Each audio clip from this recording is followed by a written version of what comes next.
Hi friends! It's time for another episode of Create This Book. So let's just get into it. The first page I'm going to do says, create an array of media. Draw one object over and over using a different media each time. Since I'm going to be using different mediums each time, I'm going to use a separate sheet of paper. And since I'm going to be doing multiple drawings, I wanted to make sure I don't misjudge the size, so I folded it into 6 rectangles. So for this page, I'm going to be drawing an orange slice, because I wanted to do something realistic enough to challenge myself, but also something not too hard. I debated on which medium to start with, since some are going to be harder for me than others. But I decided to start with colored pencils, so I don't know what that means. But here we go. I know I'm going to need to layer these, so I started with the lighter colors first. Getting this semicircle of these little orange meats was and will continue to be a struggle. They also have all of this texture that kind of goes in all directions and catches the light. And it looks super juicy and pretty, but I have no idea how to translate that with colored pencils. In my mind, I understand that drawing is usually more about creating the impression of something rather than the exact detail. Like, if you're drawing a tree, you want to give the impression of lots of leaves, rather than drawing each and every leaf. But as a really detail-oriented person, I still struggle to know how to do that. It's just something that doesn't come naturally to me, so I have to learn to adapt. I am still really liking how this orange slice is coming out. My only issue is that even though I was using super thin layers of pencil, I still couldn't get the bright highlights that I wanted. But I wanted to stick to only using the assigned medium for each drawing, so I didn't use a gel pen or paint markers to add the highlights. I did add a background around the edge in colored pencils because I decided I'm just going to cut each of these out and glue them in. So next, I decided to go in with alcohol markers. And I was feeling super confident about these because I love alcohol markers. But it's like I completely forgot that I almost always go over them with colored pencils to clean it up. So I didn't even register the fact that it usually looks kind of butt before its pencil glow up. You'll see what I mean later. Anyway, my first issue was the color choices. Even though I was using swatch cards to pick out my colors and starting with the lightest colors, layering later with darker colors, they still came out way too dark and desaturated. I do like the way the texture on the flesh of the orange came out, but it's definitely looking more grapefruity. That's a grapefruit, right? The darker ones? I don't eat a lot of fruit, obviously. I tried to use a yellow marker over the whole thing to sort of punch up the color, but I don't really think it helped. I also tried to add highlights by removing some of the color with a colorless blending marker, but that also didn't really work, so let's just add the background and move on. Next, I'm going to use paint markers. I could have used actual acrylic paint, but I was just using plain printer paper. Plus, with the color mixing and drying time, I didn't want to spend like 14 hours on a pretty small picture.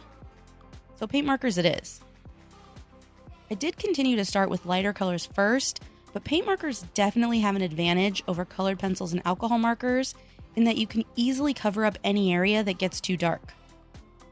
They don't blend as easily, but because I'm a paint marker hoarder, I was able to choose colors close enough in color that I was able to layer them back and forth and create a kind of blend.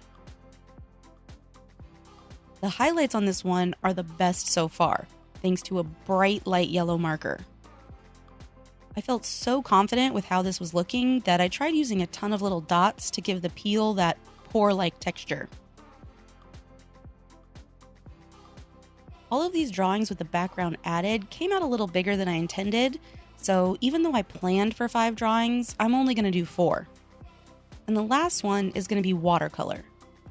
I know this is probably going to be my least favorite because I am not great at watercolor, and I'm using cheap watercolors and printer paper.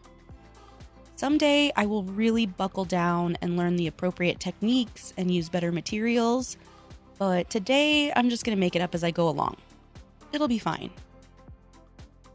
I'm starting with lighter colors again, and I'm pausing to dry the page in between colors.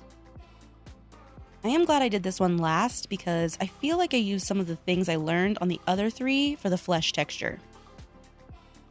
I did try to add some highlights with some white watercolor that was in my cheap set, but it dried a little dark. Oh well. And then I added the background. To cut all of these out, I used these fun shaped scissors that I have from when I thought I was going to get really into scrapbooking. I also tried to make fun curvy outlines, but they just kind of look misshapen. I glued them all into the book, upside down, I realized later, added labels for each saying what medium I used, dated the page, and then went over each with a thin coat of matte Mod Podge to make sure they're really secure and protected. And this page is done. Overall, I'm really happy with it. I think the paint markers are my favorite, followed by the watercolor, then colored pencils, and alcohol markers last. The next page I'm going to do says, create simplistic drawings. Fill this page with stick figure drawings. So obviously this page has some bleeding from the following page. Darn you, Filbert. But I know that the next page I'm going to do is the page before this, which also has bleeding. And I don't want to add a ton of extra paper to the book if I don't need to, and I already have. And the next prompt I'm going to do can't be split in half, but this prompt can. So all that to say, I'm only adding a separate sheet of paper to the right side. Anyway, I had this idea to make a couple of pages filled with stick figures, like actually filled to the brim with them. But I wanted to hide little Easter eggs in them, kind of like a Where's Waldo page. So I started with a bunch of stick figure versions of famous paintings, celebrities, and movie and TV characters. I used these colored fine liners and tried to give them just enough detail to make it obvious who they were. Hopefully. I mean, maybe they're only obvious to me. I really wish that I could have filled the whole spread with famous characters like this, but I only gave myself one night to work on this prompt, and even though these are super simple drawings, thinking of and looking up references for each was incredibly time-consuming. After all of the characters were done, I wanted to hide them a little bit, so I added a ton of plain stick figures in all different colors all over the page. Then I glued in the second page and dated it. Let's see if you can recognize all of the characters that I added. There are 21 characters or ensembles.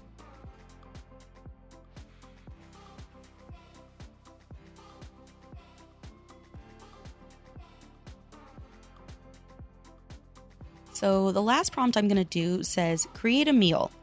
Draw or write about your ideal meal. Don't forget dessert.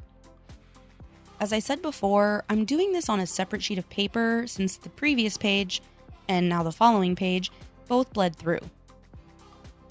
We're also just going to ignore the second part of the prompt because this is not going to be a meal, and it's definitely not my favorite meal.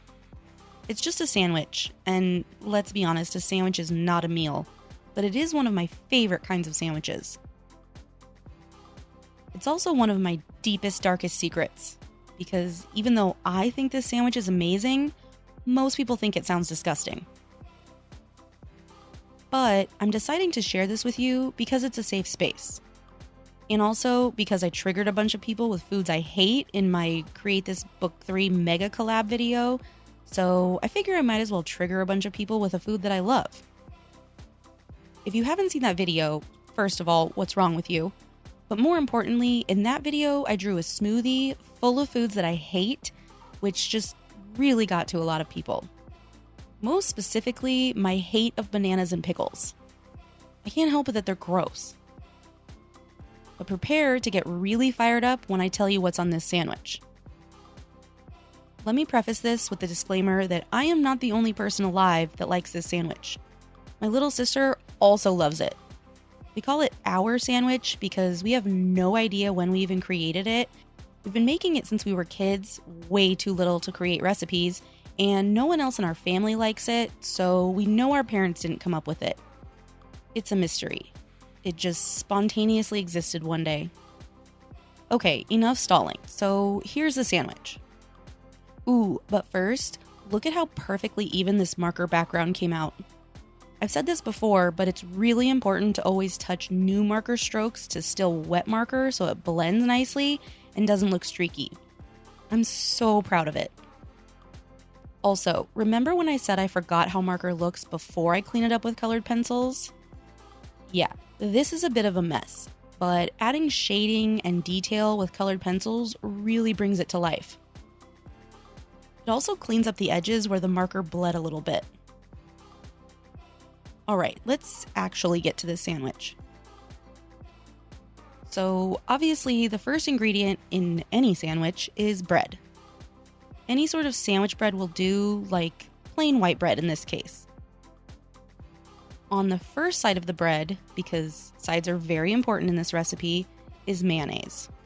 Quite honestly, Miracle Whip works too for me because I can't really tell the difference, but some people are very adamant that they are different and they really hate Miracle Whip.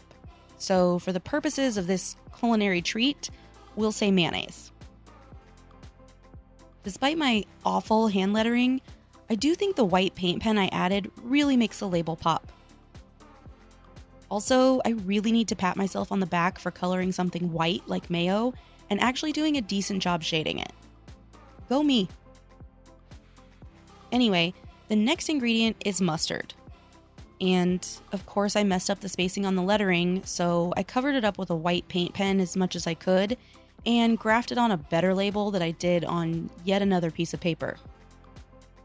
So anyway, mustard is the next ingredient. Yellow mustard, please. Let's not get all fancy with some Grey Poupon or something. And the mustard has to go on the same side as the mayonnaise. Now, the next ingredient is probably the most important because it's the buffer, and that is cheese. American cheese, to be specific. Cheddar would probably be an okay alternative because I have used shredded cheese when I'm desperate, but American cheese is needed for the classic version. And not individually wrapped cheese slices because those are weird and floppy. I like the slice ones that come in a big cheese envelope. One slice will do, but two is better. Now for the most controversial of ingredients, which is peanut butter. Yes, peanut butter. But it's so good. The sweetness of the peanut butter against the tangy mustard mayo combo just hits the spot. You do have to put the peanut butter on the other slice of bread with the cheese buffer between. I prefer smooth peanut butter and don't skimp on it. I like mine with enough to make my mouth stick together. Oh, and don't even consider adding jelly. That would be disgusting. This is making me so hungry for this sandwich. I think I'll go make one right after this video is over. Now that these are all looking so tasty, I added a little pink shadow under everything.